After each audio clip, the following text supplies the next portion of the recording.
Muy bien, mis amados hermanos, pueden tomar sus asientos. Y el día de hoy he intitulado a mi mensaje Significado de los acontecimientos de la Semana Santa. Significado de los acontecimientos de la Semana Santa. Y hermanos, vamos a ver que cada acontecimiento en la vida del Señor Jesús durante la Semana Santa tuvo un significado especial y anunció futuros acontecimientos que de seguro vendrían.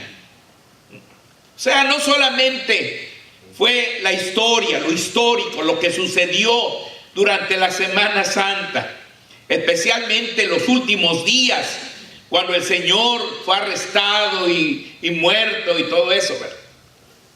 Pero durante toda la semana, todo lo que pasó, mis hermanos, tuvo un significado y anunció también acontecimientos futuros, como vamos a ver. Vamos a empezar, hermanos, con el arresto de nuestro Señor Jesucristo.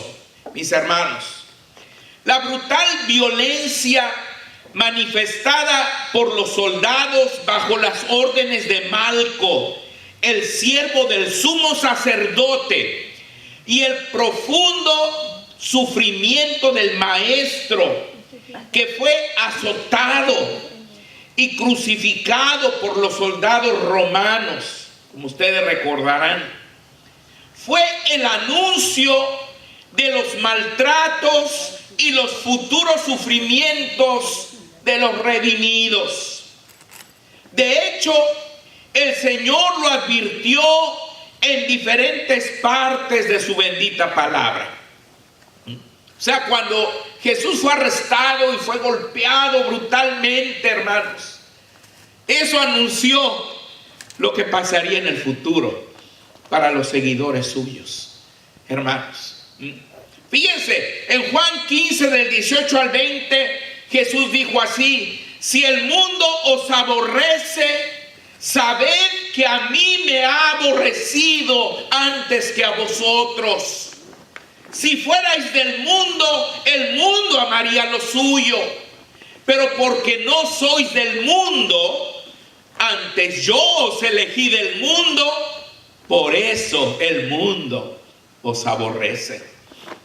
Acordaos de la palabra que yo os he dicho: el siervo no es mayor que su señor. Si a mí me han perseguido, también a vosotros os perseguirán. En Juan 16, 1 al 3 y verso 33, Jesús añade: estas cosas os he hablado para que no tengáis tropiezo. Os expulsarán de las sinagogas, y aún viene la hora cuando cualquiera que os mate pensará que rinde servicio a Dios. Y harán esto porque no conocen al Padre ni a mí. Estas cosas os he hablado para que en mí tengáis paz. En el mundo tendréis aflicción, pero confiad, yo he vencido al mundo. Y en Lucas 22, del 31 al 32, el Señor dijo también el Señor: Simón, Simón, he aquí Satanás os ha pedido para zarandearos como a trigo, pero yo he rogado por ti que tu fe no falte, y tú, una vez vuelto, confirma a tus hermanos. Así, todos los apóstoles murieron violentamente. Unos fueron lapidados, otros fueron crucificados, otros fueron asaeteados, otros fueron decapitados, otros fueron hollados vivos y arrastrados, y otros fueron hervidos. Solo Juan murió de viejo en el exilio en la isla de Patmos, donde recibió la revelación de lo que ocurriría en los últimos tiempos. Además, millones de cristianos a lo largo de los siglos murieron en las formas más crueles y violentas.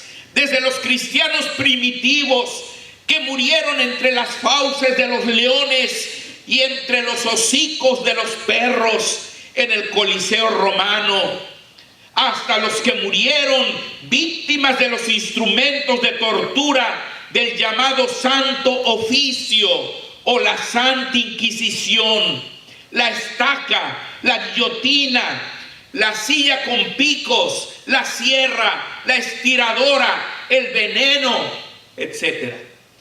Victimaron a miles y miles de creyentes.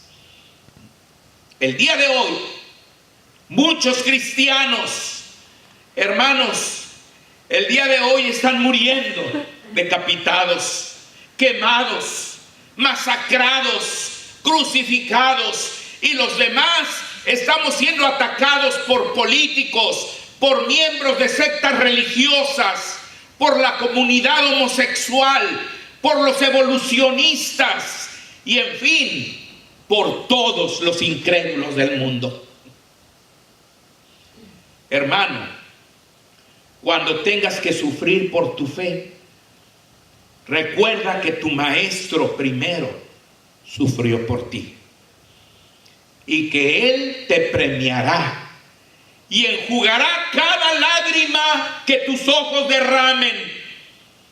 Recuerda que nuestra victoria está muy cerca. Amén. Mis hermanos, a Jesús le pusieron también una corona de espinas. Una corona de espinas. Imagínense, lo hicieron para burlarse de él, hermanos. Dice la Biblia que le decían: salve, rey de los judíos, y le pegaban con una caña. Y su cabeza pues estaba, hermanos, estaba brotando sangre de ella continuamente, hermanos, y sufriendo el Señor. Y también, hermanos, pusieron un título arriba de la cruz, escrito en hebreo, en latín y en griego. Y como vamos a ver ese título, aquí está lo que significaba. Dice así en Mateo 27 del 29 al 30: y pusieron sobre su cabeza una corona tejida de espinas y una caña en su mano derecha, e hincando la rodilla delante de él, le escarnecían, diciendo: salve, rey de los judíos. Y escupiéndole, tomaban la caña y le golpeaban en la cabeza. En Lucas 23:38 dice: había también sobre él un título escrito con letras griegas, latinas y hebreas: este es el rey de los judíos. Así decía ese título, en 3 idiomas. Como vemos, en latín, hermanos, significa Iesus Nazarenus Rex Iudaeorum, que quiere decir Jesús Nazareno, rey de los judíos. En griego decía Iesus Jonatzaraios Jobasileus ton Iudaion, que quiere decir Jesús el Nazareno, el rey de los judíos. Y en hebreo decía Yeshua HaNazaret Melech HaYehudim, que quiere decir Jesús el Nazareno, rey de los judíos. En otras palabras, decía lo mismo en los 3 diferentes idiomas, y eso se le puso ahí encima de la cruz. La corona de espinas, mis hermanos, y el título fueron puestos como una burla para nuestro Señor, pero señalaron la gran verdad de que el Señor Jesucristo será el Rey eterno, hermanos. En Lucas 1, 32 al 33 y en Apocalipsis 19 lo dice: este será grande y será llamado Hijo del Altísimo, y el Señor Dios le dará el trono de David su padre, y reinará sobre la casa de Jacob para siempre, y su reino no tendrá fin. Y en Apocalipsis 19, 16 dice: y en su vestidura y en su muslo tiene escrito este nombre: Rey de Reyes y Señor de Señores. Así que tal como dice aquel himno, ¿verdad? Con una corona de espinos te hiciste rey por siempre, dice la Biblia. Los soldados se lo pusieron, hermanos, para burlarse de él. Pusieron ese título para burlarse de él, pero sin querer le estaban anunciando que Él es el Rey eterno. Amén. Que Él es el Rey de los judíos, tal como dice allí en esos letreros, y que reinará en la casa de Jacob por toda la eternidad. Amén. Hermanos, pero también la Biblia nos habla de 7 palabras que el Señor dijo. Hermanos, estas 7 palabras enseñaron cómo debemos enfrentar la adversidad. Hermanos, si tú y yo hubiéramos sido los crucificados, ¿cómo hubiéramos reaccionado, hermanos? Quizás en el momento que nos escupieran, en el momento que nos escarnecieran, en el momento que pusieran una corona de espinas sobre nuestra cabeza y nos golpearan con una caña, ¿qué íbamos a decir? ¡Basta! ¡Asesinos! ¡Tengan piedad! No sé cuántas expresiones hubieran salido de nuestra boca, hermanos. Quizás maldiciones en contra de ellos. Pero el Señor Jesús, hermanos, nos dejó cómo debemos nosotros enfrentar la adversidad. Jesús no se quejó ni se enfocó en su desgracia, sino dentro de su dolor pensó en los demás. En primer lugar, le pidió el perdón a Dios por sus verdugos. Padre, perdónalos, porque no saben lo que hacen. Hizo una gran promesa al ladrón que estaba ahí. ¿Se acuerdan que el ladrón le decía: si eres hijo de Dios, desciende de la cruz, sálvate a ti mismo, sálvanos a nosotros? Pero el otro reprendió al primero y le dijo: tú y yo estamos aquí por causa de nuestros hechos, pero este pobre, ¿qué ha hecho? Y le dijo a Jesús: Señor, acuérdate de mí cuando vengas en tu reino. ¿Y qué le dice Jesús? De cierto te digo que hoy estarás conmigo en el paraíso. Encargó a su madre, porque su madre vino llorando, se acercó a la cruz, hermanos, y lloraba, y venía con Juan, el mejor amigo del Señor Jesús, y le dijo a Juan: hijo, he ahí tu madre. Y luego le dijo a María: he ahí tu hijo. Y dice la Biblia que desde ese momento Juan, hermanos, la recibió en su casa. Se preocupó por el futuro de su madre. Dice la Biblia que sus hermanos no creían en él, así que no se la podía encargar a sus hermanos, se la tuvo que encargar a su mejor amigo, a Juan. Al sentir el peso del pecado, clamó a su padre. Clamó a su padre. Y le dijo: Elí, Elí, lama sabactani. Elí, Elí, lama sabactani. ¿Qué quiere decir? Dios mío, ¿por qué me has desamparado? Él sentía, hermanos, todo el peso del pecado. Dios le tuvo que dar la espalda, porque Él tenía que morir para que tú y yo pudiéramos vivir. Mis hermanos, expresó su necesidad. Fue la única palabra que usó para pensar en Él mismo. Cuando dijo, tengo sed. Tengo sed. Dice la Biblia que le acercaron, hermanos, una esponja con vinagre, pero Él la rechazó.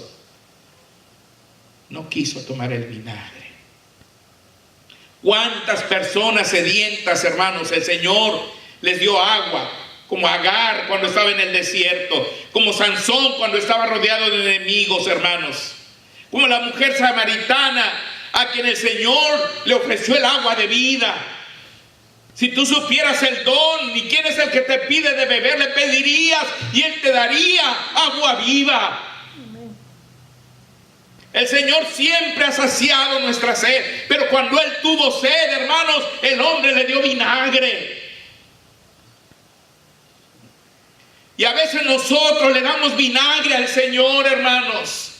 Él tiene sed de vernos activos. Él tiene sed de vernos consagrados. Él tiene sed de vernos entregados a su obra. Pero nosotros, en lugar de darle agua pura, agua limpia, agua que calme esa sed, le damos vinagre de indiferencia, vinagre de apatía.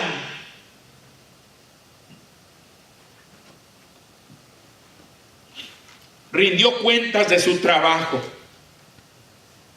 Le dijo a Dios, consumado es.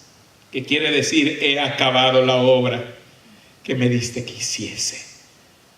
Todo está cumplido. Todo está terminado.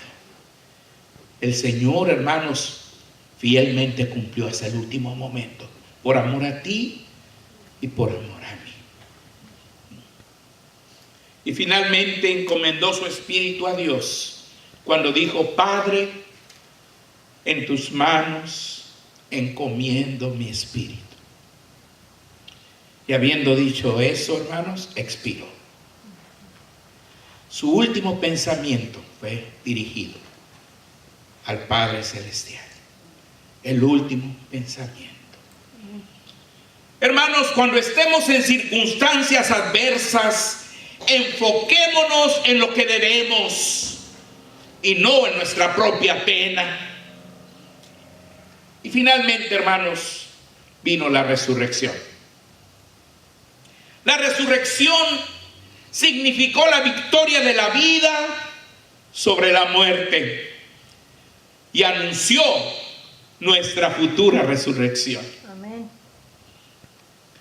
Dice en 1 Corintios 15, el pasaje que se leía hace un momento, porque así como en Adán todos mueren, también en Cristo todos serán vivificados, pero cada uno en su debido orden. Cristo las primicias, luego los que son de Cristo en su venida, luego el fin, cuando entregue el reino al Dios y Padre, cuando haya suprimido todo dominio, toda autoridad y potencia, porque preciso es que Él reine hasta que haya puesto a todos sus enemigos debajo de sus pies. Y el postrer enemigo que será destruido es la muerte. Hermanos, yo en el boletín escribí ahí unas palabras, no sé si ya lo leyeron, pero ahí dice que interesante es que hoy día mucha gente venera a la muerte, hermanos. Le llaman la Santa Muerte. Pero nosotros, hermanos, adoramos al Señor de la vida, que es nuestro Señor Jesucristo. Porque el Señor Jesucristo venció a la muerte, hermanos, al resucitar. La muerte es el peor enemigo del hombre. Él la venció. Y la va a volver a vencer cuando usted y yo resucitemos entre los muertos también. Todos los acontecimientos tuvieron un significado profundo y trascendental, especialmente para nosotros. Hermano, en Cristo Nunca te apartes de estas grandes verdades. Hoy día muchísimas personas están interesadas en hacernos apostatar de nuestra fe, en hacernos dudar de las enseñanzas claras y maravillosas de la santa palabra de Dios.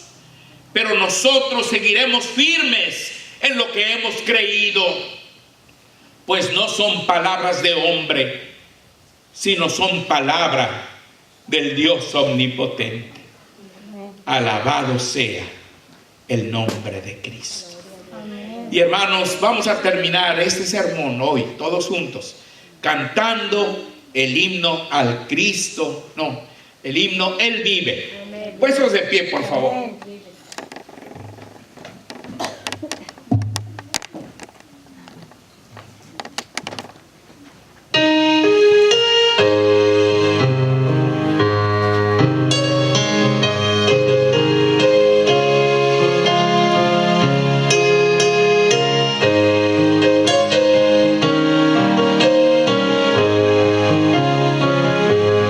Dios nos envió a su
Gloria a Dios, hermanos.